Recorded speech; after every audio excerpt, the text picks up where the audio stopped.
ایران، سعودی عرب اور دوسرے ملکوں نے غزہ کے اسکول پر حملے کی مذمت کی ہے۔ ایرانی وزارت خارجہ کے ترجمان ناصر کنانی نے کہا کہ یہ حملہ انسانیت کے خلاف جرم ہے اور نسل کشی کی مثال ہے۔ انہوں نے کہا کہ اسرائیل نے ایک بار پھر ثابت کر دیا کہ وہ کسی عالمی قانون یا اخلاقی اصول کو نہیں مانتا۔ ناصر کنانی نے کہا کہ اسرائیل کو روکنے کا ایک ہی طریقہ ہے، وہ یہ ہے کہ تمام مسلم ملک عملی طور پر اور ٹھوس طریقے سے فلسطینیوں کا ساتھ دیں۔ انہوں نے انٹرنیشنل کمیونٹی کی طرف سے بھی فوری کارروائی کا مطالبہ کیا اور کہا کہ اسرائیلی کارروائیوں کی وجہ سے عالمی امن و سلامتی کو خطرہ پیدا ہو گیا ہے۔ سعودی عرب نے کہا کہ غزہ میں غیر معمولی انسانی تباہی ہو رہی ہے، اس کی وجہ عالمی قانون کی سنگین خلاف ورزیاں ہیں۔ سعودی عرب کی وزارت خارجہ نے اسکول پر اسرائیل کے تازہ حملے کی مذمت کرتے ہوئے یہ بات کہی۔ ایجپٹ نے اسکول پر حملے کی مذمت کی اور کہا کہ ایسا معلوم ہوتا ہے کہ اسرائیل کا جنگ روکنے کا کوئی ارادہ نہیں ہے۔ ایجپٹ کی وزارت خارجہ نے ایک بیان میں کہا کہ اسرائیل بار بار نہتے سویلینز کے خلاف بڑے پیمانے پر جرم کر رہا ہے۔ ایسے حملے عالمی قانون کی بے عزتی کو ظاہر کرتے ہیں۔ قطر اور امریکہ کے ساتھ ایجپٹ 15 اگست کو بات چیت کے نئے دور کی تیاری کر رہا تھا۔ جارڈن نے کہا کہ اسکول پر حملہ عالمی قانون کی خلاف ورزی ہے اور یہ تمام انسانی قدروں کے بھی خلاف ہے۔ جارڈن کی وزارت خارجہ نے ایک بیان میں کہا کہ اسرائیلی جارحیت کو روکنے کے لیے کوئی فیصلہ کن عالمی کارروائی نہ ہونے کی وجہ سے وہ مسلسل جارحیت کر رہا ہے اور اس کے نتیجے میں ایسی ہلاکتیں اور ایسی انسانی تباہی ہو رہی ہے جس کی کوئی مثال نہیں ملتی۔ یونائیٹڈ نیشنز کی نمائندہ فرانسسکا البنیز نے ایک بیان جاری کرتے ہوئے غزہ میں خون ریزی پر دنیا کی بے حسی کو نشانہ بنایا۔ انہوں نے ایکس پر ایک پوسٹ میں لکھا کہ اسرائیل نسل کشی کر رہا ہے، ایک کے بعد ایک علاقوں کو نشانہ بنا رہا ہے، ایک کے بعد ایک ہاسپٹلز کو، ایک کے بعد ایک سکولز کو، ایک کے بعد ایک ریفیوجی کیمپس کو اور سیف زونز کو نشانہ بنا رہا ہے۔ فلسطین سے متعلق یونائیٹڈ نیشنز کی نمائندہ نے کہا کہ وہ فلسطینیوں کی حفاظت کرنے میں ناکامی کے لیے معافی مانگتی ہیں۔ اسکول پر حملہ ایک ایسے وقت کیا گیا جب اگلے ہفتے جنگ بندی بات چیت پھر سے شروع ہونے کی خبریں آ رہی تھیں۔ اس تازہ حملے سے جنگ بندی بات چیت ایک بار پھر خطرے میں پڑ گئی ہے۔ فلسطین کی تنظیم حماس نے کہا ہے کہ اتابین اسکول پر حملہ نسل کشی کی مہم کو ظاہر کرتا ہے۔ حماس کے ایک بیان میں کہا گیا کہ غزہ کے مرکزی علاقے میں نئے نازیوں کی طرف سے یہ قتل عام ایک وحشتناک جرم ہے اور اسے صورتحال اور خراب ہوگی۔ حماس نے کہا کہ موجودہ حالات جنگوں کی تاریخ میں قتل عام اور جرائم کے نئے ریکارڈ کو ظاہر کر رہا ہے۔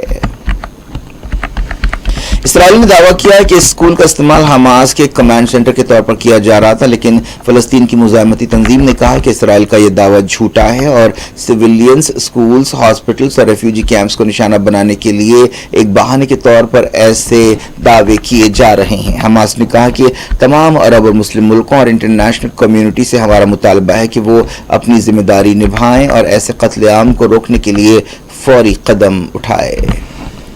فلسطینی تنظیم اسلامی جہاد نے حملے کی مذمت کرتے ہوئے اسے ایک جنگی جرم قرار دیا۔ فتح تنظیم نے کہا کہ یہ حملہ اسرائیل کی دہشت گردی اور جرم کی انتہا ہے۔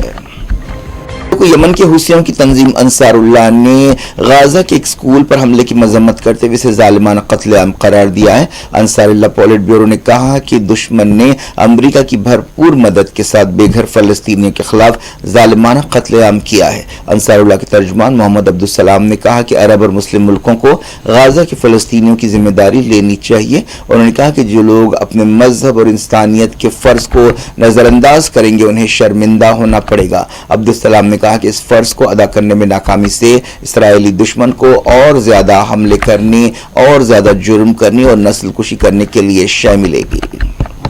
عراق کے شیعہ عالم آیت اللہ سید علی سستانی کے دفتر نے ایک بیان میں کہا کہ اسرائیل کی فوج نے ایک بار پھر بڑے پیمانے پر قتل عام کیا ہے۔ یہ ایک بزدلانہ کارروائی ہے۔ افسوس کی بات ہے کہ صہیونیوں کو کئی ملکوں کی طرف سے مدد مل رہی ہے۔ مغربی کنارے میں اسرائیلی فوج اور فلسطینیوں کے درمیان جھڑپیں جاری رہی۔ دھاووں کے دوران کئی فلسطینیوں کو گرفتار کیا گیا۔ امریکہ نے اسرائیل سے کہا ہے کہ وہ تناؤ بڑھانے سے احتیاط کرے اور تناؤ بڑھانے سے کوئی مقصد حاصل نہیں ہوگا۔ امریکہ کے secretary of state Antony Blinken نے اسرائیل کے ڈیفنس منسٹر یوو گیلنٹ سے بات چیت کرتے ہوئے یہ بات کہی۔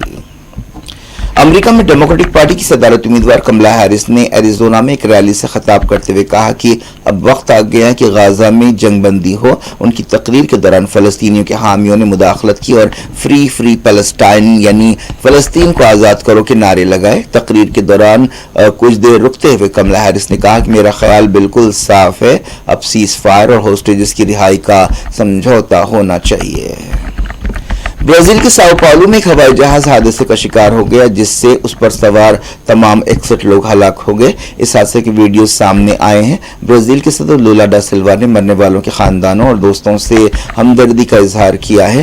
حکومت نے 3 دن کے سوگ کا بھی اعلان کیا۔ یہ حادثہ جمعے کو مقامی وقت کے مطابق دن کے 11:56 پر پیش آیا۔ یہ ہوائی جہاز ایک ڈومیسٹک ایئر لائنز کا تھا۔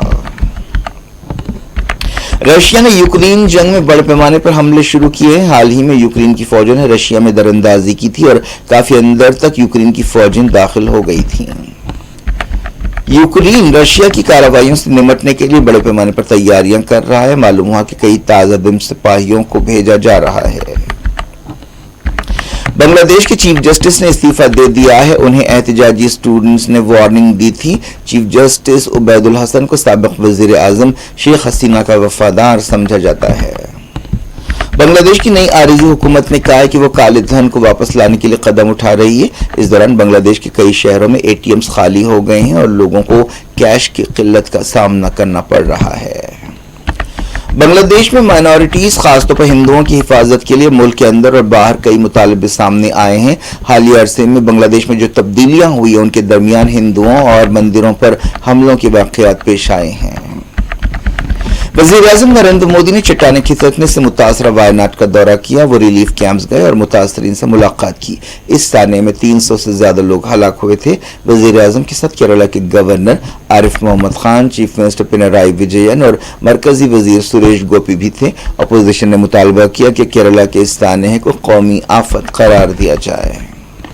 وزیر اعظم نے وائناڈ دورے کے موقع پر کہا کہ اس سانحے سے ہزاروں خاندانوں کے خواب چکنا شروع ہوئے ہیں۔ وزیر اعظم نے متاثرہ علاقوں کا ہوائی سروے کیا۔ جموں کشمیر کے اننت ناگ میں ایک انکاؤنٹر شروع ہوا ہے۔ ملیٹنٹس کے ساتھ اس انکاؤنٹر میں اب تک ایک سپاہی زخمی ہوا ہے۔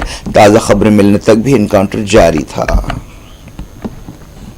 پاکستان کی حکومت نے اولمپکس میں گولڈ میڈل جیتنے والے ارشد ندیم کو ہلال امتیاز ایوارڈ دینے کا اعلان کیا ہے۔ انہوں نے ایک دن پہلے جیولن تھرو مقابلے میں پاکستان کے لیے تاریخی اولمپک گولڈ حاصل کیا تھا۔ نوجوان ایتھلیٹ کے لیے کئی لیڈرز اور دوسروں کی طرف سے نقد انعامات کی بارش کر دی گئی۔ ہلال امتیاز پاکستان کا دوسرا اعلیٰ ترین سویلین اعزاز ہے۔ کیا کچھ ہو رہا ہے آپ کی دنیا میں؟ آخر میں ہیڈلائنز دنیا بھر سے ایک بار پھر ہوتے ہیں۔ غزہ پھر خون میں نہایا، اسکول پر حملے میں 100 شہید۔ فجر کی نماز کے دوران بے گھر فلسطینیوں کو نشانہ بنایا گیا۔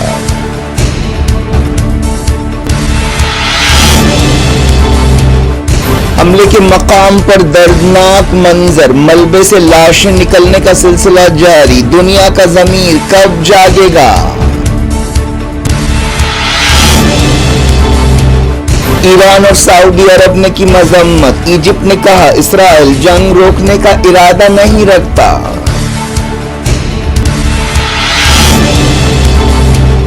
یونائیٹڈ نیشنز کی نمائندہ نے تازہ قتل عام پر دنیا کی بے حسی کو للکارا، کہا فلسطینیوں سے معافی مانگتی ہوں۔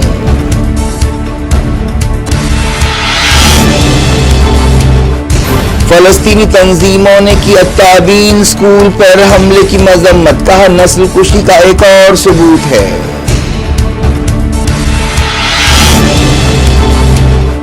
برازیل کے ساؤ پاولو میں ہوائی جہاز حادثے کا شکار، 61 مسافر ہلاک، 3 دن کے سوگ کا اعلان۔ بنگلہ دیش میں شیخ حسینہ کے وفادار چیف جسٹس نے استعفیٰ دے دیا، ATMs خالی ہو گئے۔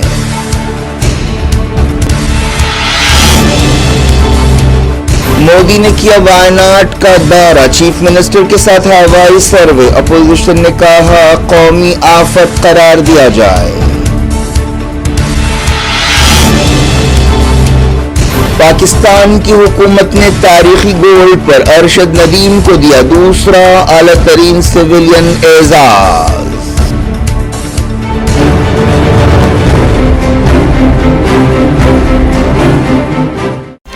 یہ تھی آج کی خبریں۔ شجیع اللہ فراست کو دیں اجازت اور اپنا بے حد خیال رکھیں۔